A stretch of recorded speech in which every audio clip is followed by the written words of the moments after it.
অনেক জল্পনা কল্পনার পর অবশেষে জামিনে মুক্তি পেয়েছেন মৌলানা মামুনুল হক। এই মুহূর্তের সবচেয়ে বড় খবর,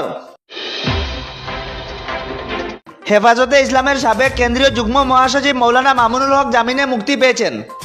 3 মে রোজ শুক্রবার সকাল 10টার দিকে তাকে কারাগার থেকে মুক্তি দেওয়া হয়। পরে রিজার্ভ গার্ডে তাকে বসিয়ে রাখা হয় এবং বেলা 11টার দিকে কারাগারের মূল ফটক থেকে তিনি বের হয়ে যান।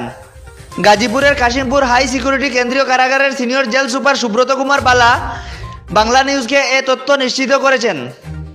তিনি বলেন, বৃহস্পতিবার মামুনুল হকের জামিনের কাগজপত্র কারাগারে এসে পৌঁছায়। পরে তা যাচাই বাছাই করা হয়। যাচাই বাছাই শেষে আজ শুক্রবার সকাল 10টার দিকে তাকে কারাগার থেকে মুক্তি দেওয়া হয়।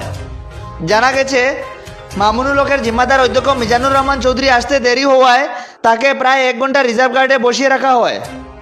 পরে বেলা 11টার দিকে সাদা রঙের একটি গাড়িতে করে তিনি কারাগারের মূল ফটক থেকে বের হয়ে যান।